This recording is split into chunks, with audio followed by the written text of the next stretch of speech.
John chapter 7, verses 45 to 53. Then the officers came to the chief priests and Pharisees, who said to them, "Why have you not brought him?" The officers answered, "No man ever spoke like this man." Then the Pharisees answered them, "Are you also deceived? Have any of the rulers or the Pharisees believed in him? But this crowd that does not know the law is accursed." Nicodemus, he who came to Jesus by night, being one of them, said to them, "Does our law judge a man before it hears him and knows what he is doing?" They answered and said to him, "Are you also from Galilee? Search and look, for no prophet has arisen out of Galilee." And everyone went to his own house. Amen. Hallelujah. Amen.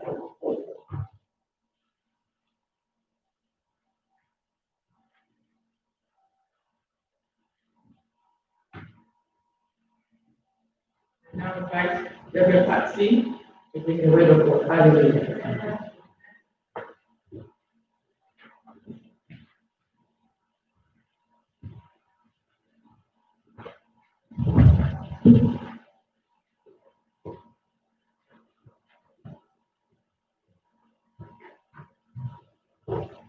Good morning.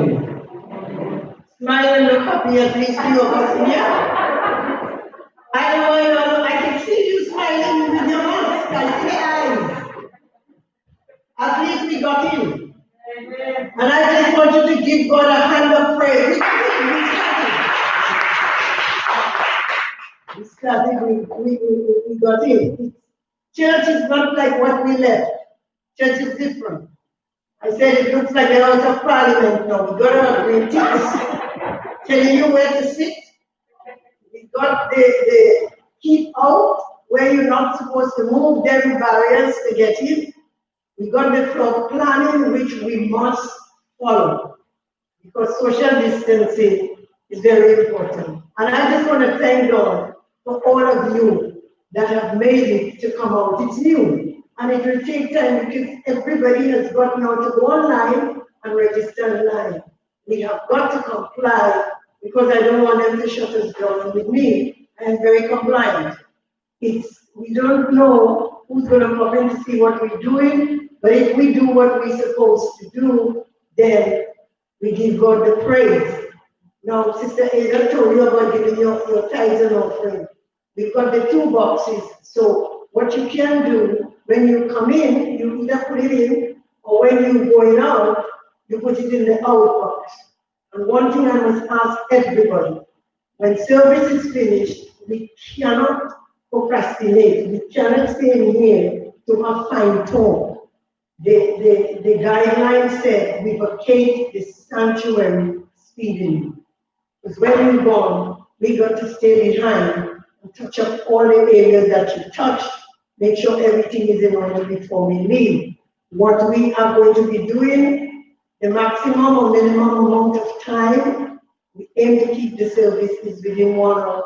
So we, the preachers, 15, 20 minutes, I've got everybody on a tight rope. If you come to minister, that's it, because we have got to get out. We cannot stay in this enclosed space. They like the windows open, it's not practical. To open the windows is getting cold. When we come in on mornings before you, we open them, and we cannot leave them open because the weather has changed. Even we are shocked, it's gone straight into winter. But I don't think we got an autumn. So those are the little nuggets that we've got to observe until the Lord relieve us from this pandemic, and then we'll be free at last, like Martin Luther said. Thank God Almighty, be free at last. But until, let's do what we can to encourage one another and to lift up one another. God bless you. Keep safe in your Father's house. You covered under the blood, and as long as we comply, we fine. No, I won't keep you very long. I ask for the scripture to be read from where I'm going to minister to you for a few minutes this morning from the Gospel according to John, chapter 7, verse 45 to 53. My topic I took from verse 46. Never a man spoke like this man. This man, Christ Jesus, never a man spoke like this man. And last week, we were in here, the church council, experimenting. And I spoke about the woman at the well. Jesus met with her, and the woman was shocked. Man number 5 at home. She had 5. Man number 6 at home. Man number 7 was a different man. After his discourse with her, she herself left the water pot at the well and ran. Come see a man that told me everything that I did. Is he not the Christ? Last week, come see a man. This week, never a man spoke like this man. And I will be jumping in and out and doing some references for you, but I know you will follow. Jesus and his disciples were in Judea, and they wanted him not to go up to the temple in Jerusalem because they were having the feast of tabernacles. They were worried for Jesus.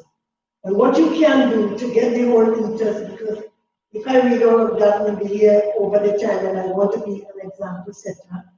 You can read when you go home that in John chapter 7, verse 1 to 44, you get the full story of what happened.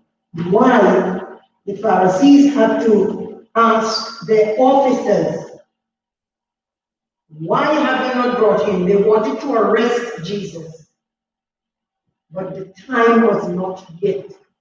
So Jesus said to his disciples, his time is not yet come.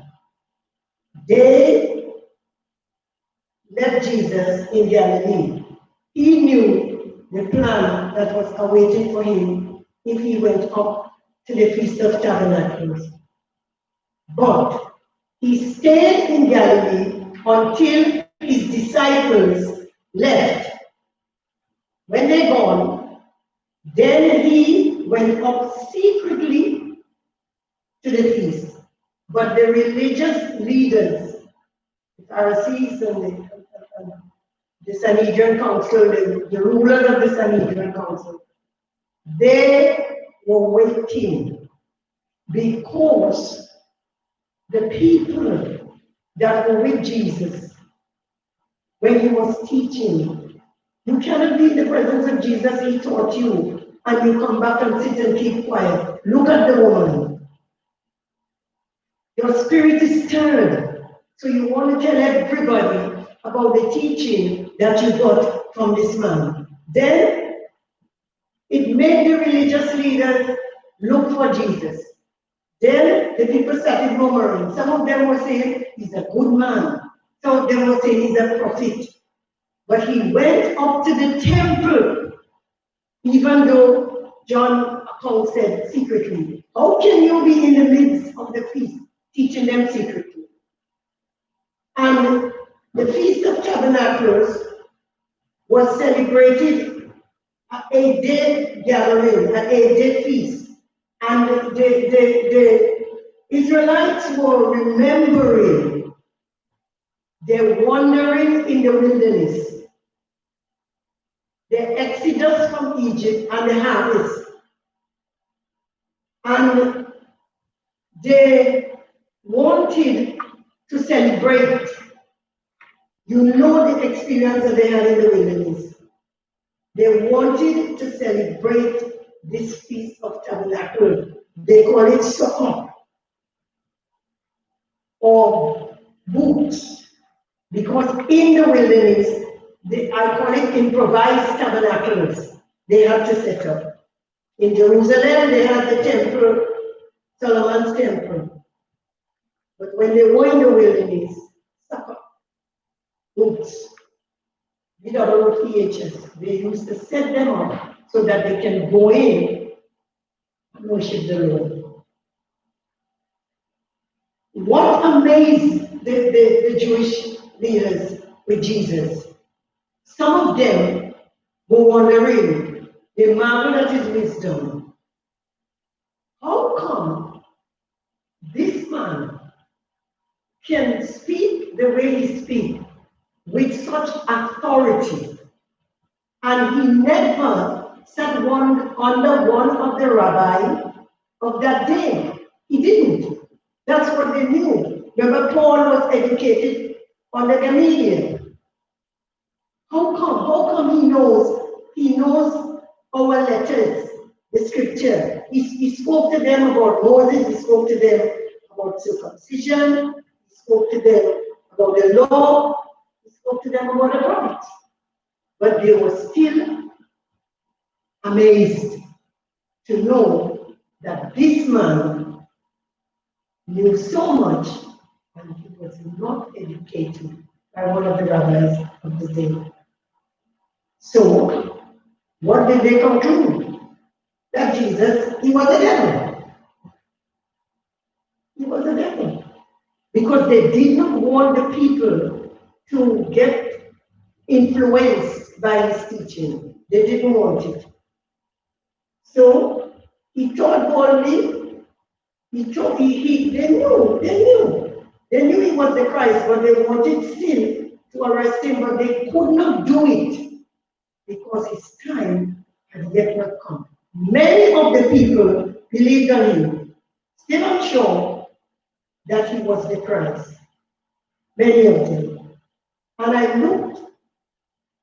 looked at some of the things that these Jewish leaders were saying. They said, the people that did not know the law, they cursed. They said, they asked Nicodemus. Remember Nicodemus in John chapter 3, verse 1 to 21. Remember, Nicodemus was one of the leaders of the Sanhedrin Council. He was one of their rulers. He came to Jesus by night to ask Jesus about salvation. Now, there is a lot of theory around Nicodemus' reasons for coming to Jesus in the night. Some said Nicodemus was timid. Some said that he worked all day, so he couldn't go to Jesus in the day. He had to go in the night. Some said he did not want his colleagues to see him talking to Jesus. So he had to sneak and go to Jesus by night. Nicodemus said unto them, and he was one of them. Wait, why do you want us to arrest this man and bring him to the Sanhedrin Council? Does our law judge any man before it hear him and know what he doeth? That's verse 51 of John 7.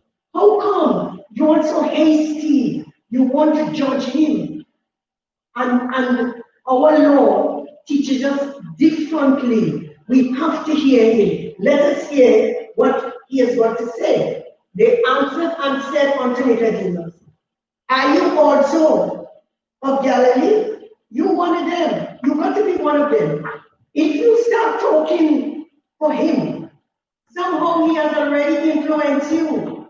We say in our language, he got to you.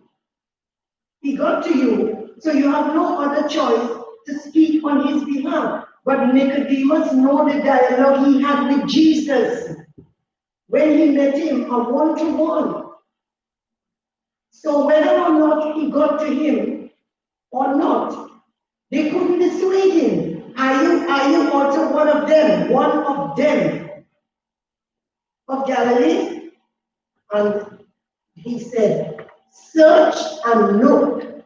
Look. Because they were convinced that Jesus came out of Galilee. Jesus was born in Bethlehem, Judah. They were convinced.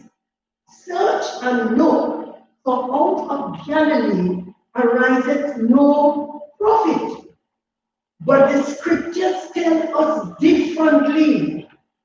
If they had known the letters, they would have known in 2 Kings 14 verse 25, it referred to Jonah the prophet that came from the area of Galilee. So to say that no prophet came out of Galilee is not right. So they accusing the others outside of the Sanhedrin Council for not knowing the law, for not knowing the letter. But did they know it? Jonah, when God called Jonah and sent him to Nineveh, Jonah, the prophet, came out of the area of Galilee. So they didn't get it right.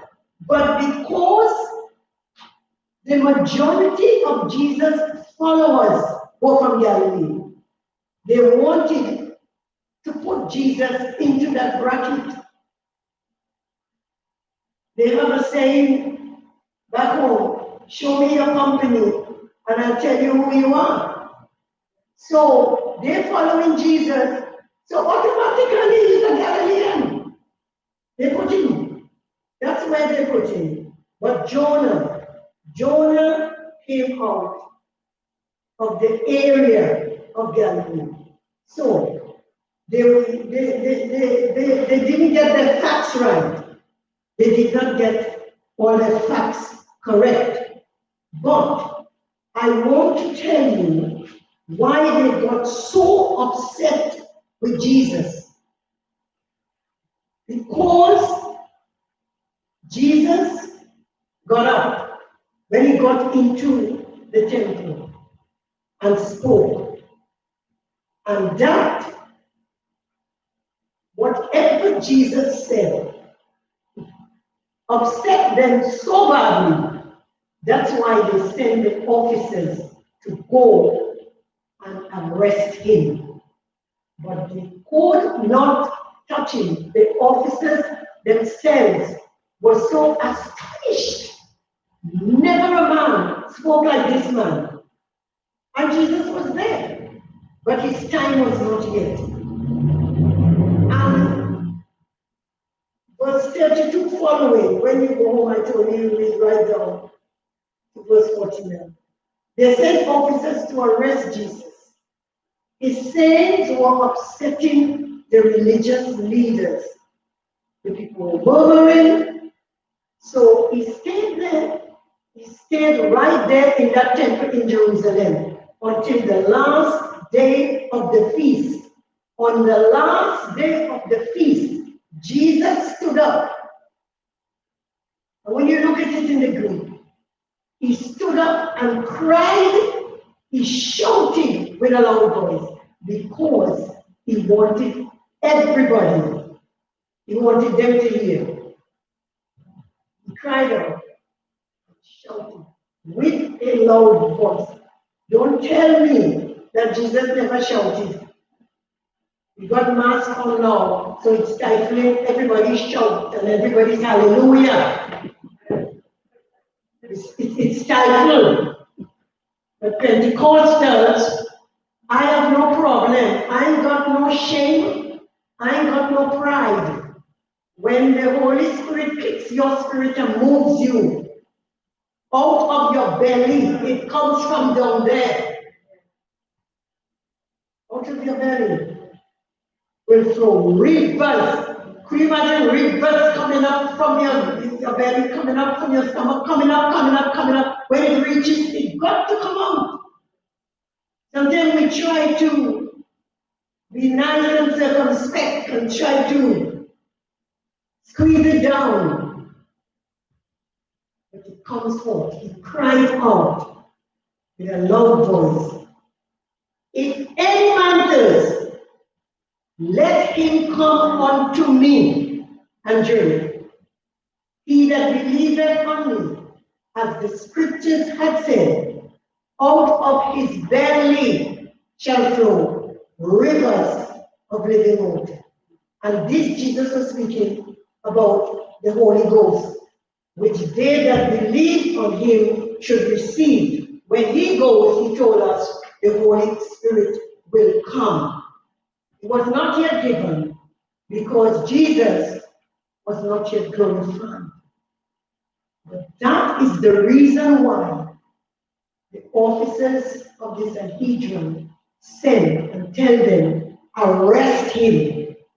He has got the audacity to stand up in the temple that Solomon built for us to come in and celebrate the Feast of Tabernacles. To stand up. What authority does he have? He isn't learned like us. What does he know? How can he just stand up and take over? Stand up. If somebody jump up in here now and just start shouting, everybody with eyes will be fixed on me. Can you imagine Jesus? He was there teaching amongst them secretly.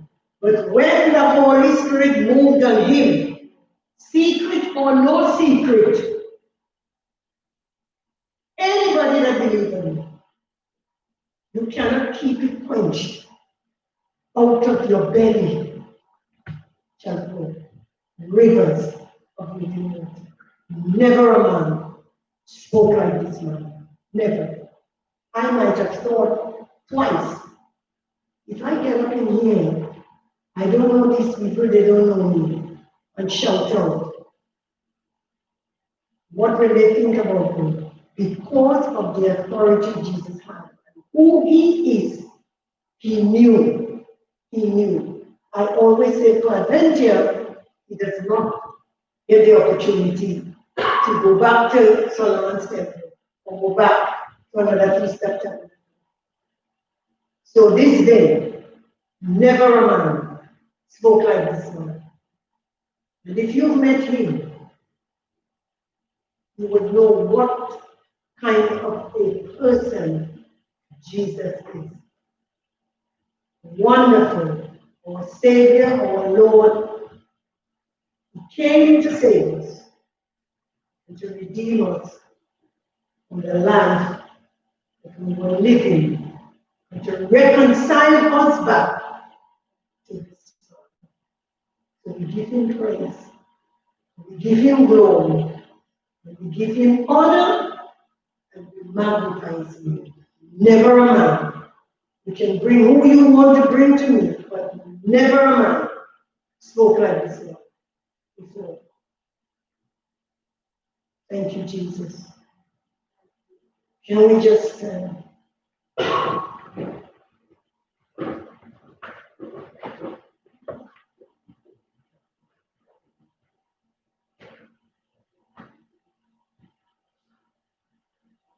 I just want to say thank you to the Lord for being with us. I did it in 15 minutes. Thank Him for being with us. And thank Him for giving us this opportunity. I feel like I have won the lottery, even though I don't play it. I feel because it is so good for brethren to dwell together in unity. David said, I'd rather be a gatekeeper in the house of the Lord. How good and how pleasant just to come in to your Father's house. We give Him all the praise, the honor, and the glory, and we continue to lift Him up. I want to tell you, don't be discouraged, don't be disheartened.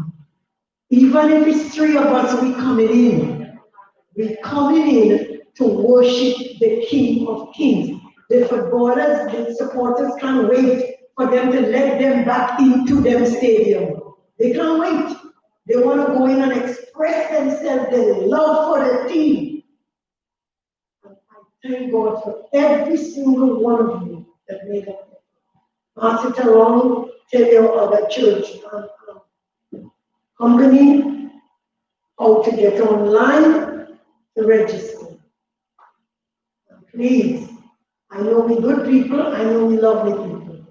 When we come in, you have to have your temperature taken. Don't blame who's doing it, I told you. If you don't want it, you have to go back home. Because I will not be responsible. And we have to take care of each other. You have it taken on your forehead. There is nowhere else. You aim that, I call it the gun, to your forehead. You have to have it taken. Please, let us just consider one another. And it's easy and simple. Because you've got to look after your one another. You've got to. In your face covering, in your mask, and follow the floor plan, and everything will be okay. God bless you. Let us just say the grace this morning before we leave the building. The grace of our Lord. You can talk through your mask. Come on. You can talk through your mask. The grace of our Lord Jesus Christ, the love of God, and the fellowship of the Holy Spirit be with us all, now and forevermore.